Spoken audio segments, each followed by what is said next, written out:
Hey everyone, welcome back to my podcast, Suchitra's Life with me, Suchitra, and I'm back with another art rant.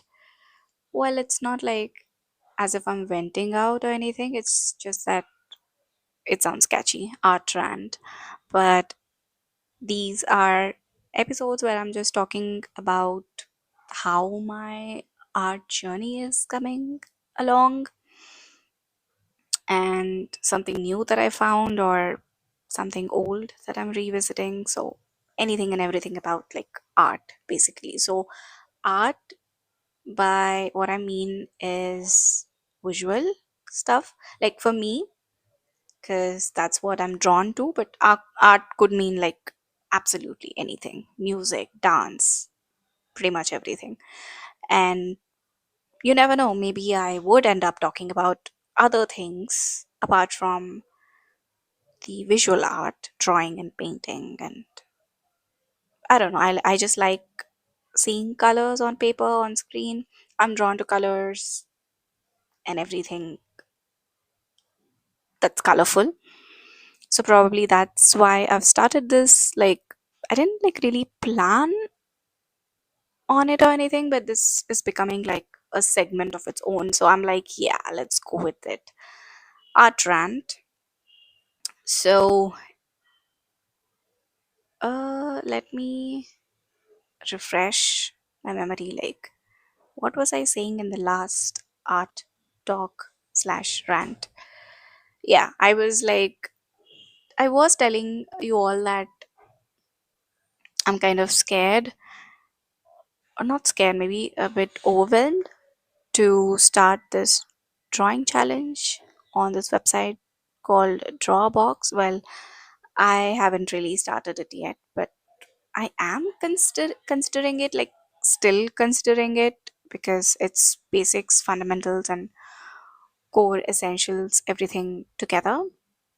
I've been reading a bit about it on on the internet. People have mixed feelings. Like some are saying it improved their art a lot, and some are like, nah, it doesn't really help if you want to, start drawing a particular thing. You better get just right into it than waste time. The thing is, it's overwhelming. Um, that can like push some people to better their art, or it can push someone to lose their confidence and be depressed and never go back to art. So it's like a double-edged sword. So I'm kind of like not really doing that challenge or journey or course. Like it's a free open source thing, so it's gonna be there forever for you to go back and do it. Like there's nobody who's like forcing it upon you. um yeah, so I'm like, I was just reading up about these mixed feelings and still asking myself if I want to do that, if I want to take it up, etc., etc. So yeah, I'm still undecided at the moment if I'd be doing draw a box challenge or not. But apart from that, I've stumbled upon some YouTube videos of Hayao Miyazaki's documentary. So it's a four-part documentary. Three of the parts are uploaded on YouTube, and the last part wasn't there on YouTube, but it's uploaded on the website called NHK Japan. So yeah, all the four episodes are like around 50 minutes of duration. So it's titled 10 Years with Hayao Miyazaki. So I stumbled upon it long back, but I just bookmarked it and kept it aside. But recently I got some time to go back and watch it, and I think he's very obsessed with his work, and he sort of acknowledges it that it comes from some sort of trauma wherein he has to feel that he's useful or he's productive, and his validation is rooted in his work, but that's what we see the that's what we kind of like are able to see when we see him at work. And but apart from that, he is very particular about how he wants a scene to be done, or a visual to be done, and he's very specific, he has clarity, and if any of his team members do not draw anything properly, he ends up doing it by himself. So a bit of OCD there as well. But I think that's what makes him him, and his work speaks for himself. And I'm a nobody,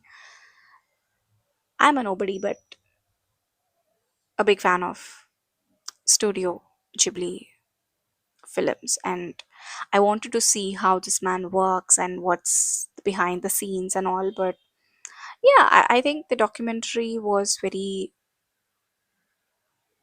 raw, refreshing. You are seeing him being grumpy, you're seeing him, you know he doesn't talk much. I don't know, I mean, i don't like I don't see him being very talkative, but when it comes to work, he does share his views bluntly, and he just puts it out there. And a particular part in the documentary was when his son, Goro Miyazaki, directs his first film, and Hayao Miyazaki doesn't really like it. But slowly, when it comes to Goro's next film, that was From Up on the Poppy Hill, which I'm yet to watch, he sort of comes around and he says that he just says one line. He says that, okay, he can go ahead and threaten me, where he's finally acknowledging that his son has done good work. So he's not like a man of big words, he's not talkative, but you can see his obsession with his work. Like, he's truly, truly committed. I think he also gets frustrated when he's not able to put something on paper which he already saw in his mind's eye, if I can say so. But yeah, when I was looking at these 4-part documentary, I was asking myself, am I as obsessed as I am with my drawings and art? And you know well, the answer is, well, I'm not there yet. I'm not obsessed. I'm curious about my drawings, little miniature paintings or whatever.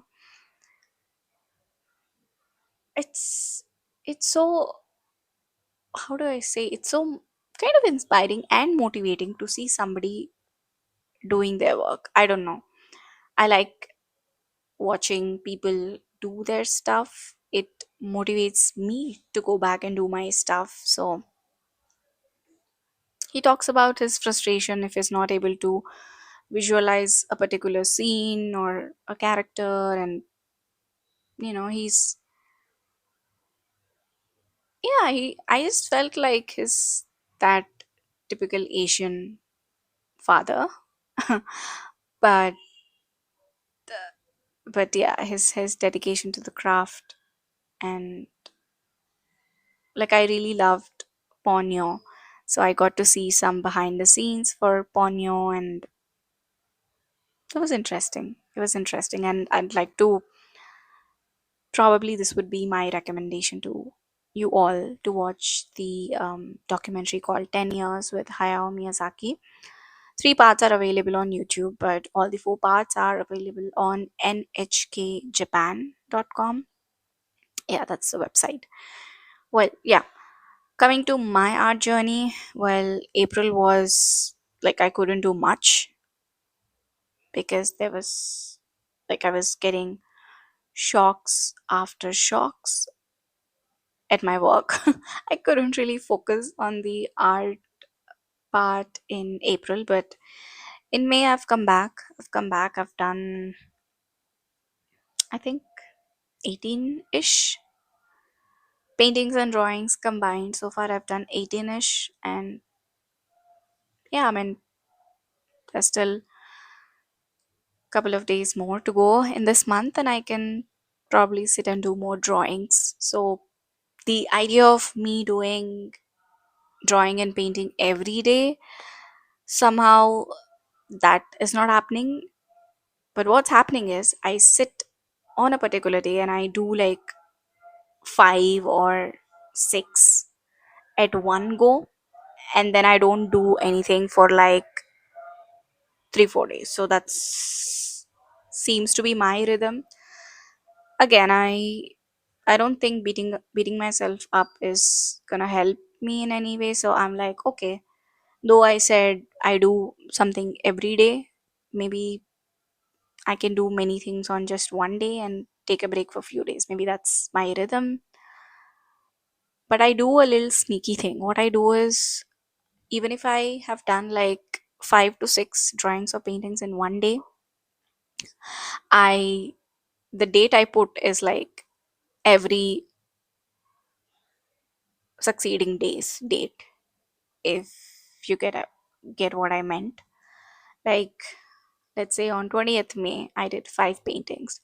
All those 5 paintings would be dated as 20, 21st, 22nd, 23rd, 24th, 25th.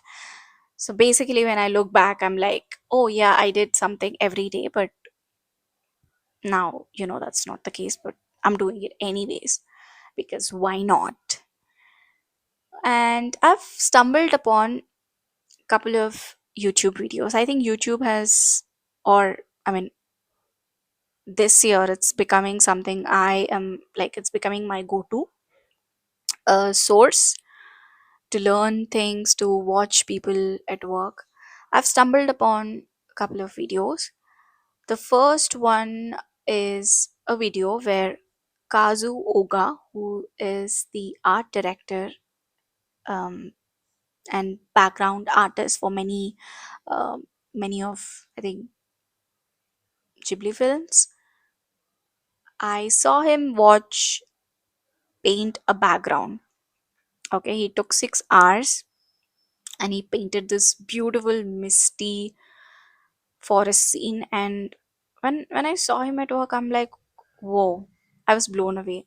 I was blown away. And there's another video of a background artist called Yoichi Nishikawa, who also is from Studio Ghibli. I just saw him paint like clouds, a gradiated background blue sky, and then he picks out a bit of color to generate clouds and fills it up with more white color to make them fluffy, and he ends up adding a shadow, which is like the first time I saw somebody doing it on paper. So I was just like totally blown away, totally blown away by these two videos, and I would like really recommend them to people, who are wanting to get into, painting per se. And what I've got to know is, or what I've seen is, Hayao Miyazaki uses watercolor. Okay, when I saw him draw Ponyo and all, he was using watercolor, like squeezed on a palette and all. But the background artists, Kazu Oga and Yoichi Nishikawa, they were using poster colors. Okay, and this is a surprise, but also not a surprise, because what I was realizing when I was doing watercolor paintings was they were not that bright, bright and lively. They were not that bright and lively. But I did one landscape of sort with poster colors. I was just playing around, and once I was done with that, I couldn't stop myself from looking at it again and again because it was so bright. The poster colors were like very bright and lively, and but watercolors were like a muted, toned down variation. And then for quite a while, I was questioning myself, okay, maybe, I don't know, like, how does Studio Ghibli artists get this bright and lively color? Because I heard that they use only watercolors, but the result that I saw for myself was poster colors were more bright and attractive than the watercolors, until I saw these videos of background artists. They were using poster colors, and I'm like, yay, I was right. It's poster color. It's poster color, not watercolor, that just brought that brightness. And the brand that they used was something called Nicker, Nicker, Nicker poster color, a Japanese brand. And they were using traditional Japanese brushes to paint, and it was wonderful watching them. So, yeah, I think it was a surprise because I thought they, or Mr. Hayao Miyazaki sir, always used watercolors. But I'm glad that I found out the background artists use poster colors. Now I can think back and work on both, probably watercolor and poster color mediums. I recently did get some gouache tubes, primary color gouache tubes, and it was very disappointing. The brand was is called Daler Rowney. Okay, I got these primary colors and I was like, okay, let me try. Maybe it's just amazing, mind blowing thing. But no, it wasn't mind blowing. I just didn't like working with them as much as I was seeing other people loving it. I don't know. For a while, I thought maybe because the brand. I don't know.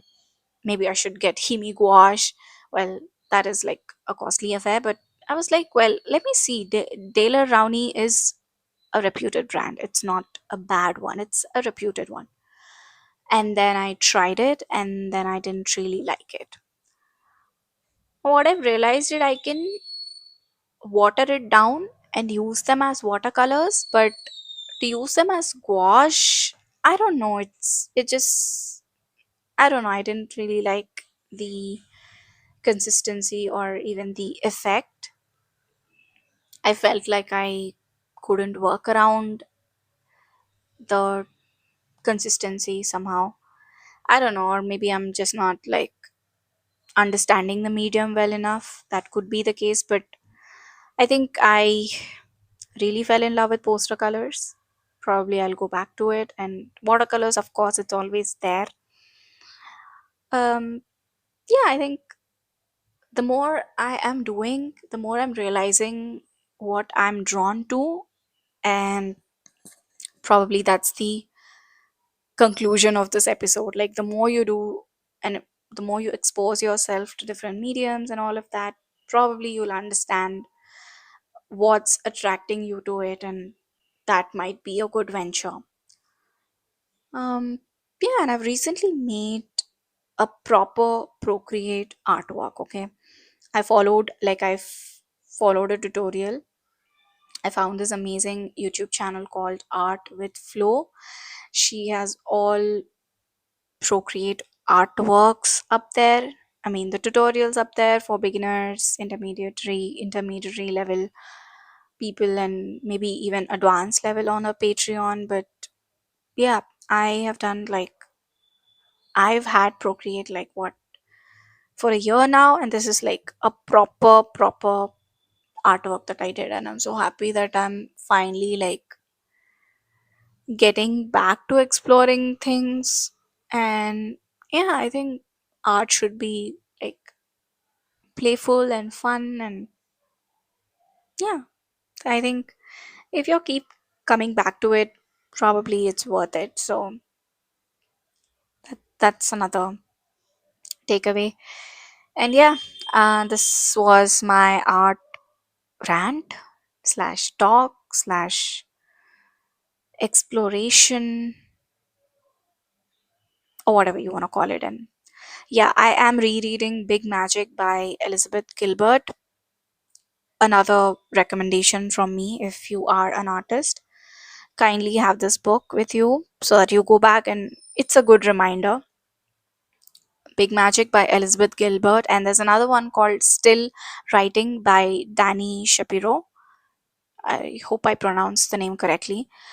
Though that book is more inclined towards writing, but still it's an amazing one. So these two books are something I recommend, that you go back and have it like in your bookcase, because yeah, you'll be revisiting them many times. And I know there are other art related books that I need to explore, and I will explore, and I'll talk about them more on this podcast, where I'm talking about my various interests, hobbies, and I'm making an effort to learn them in my own way, at my own pace. And yeah, nice talking to you all about it. Until next time, take care. Bye bye.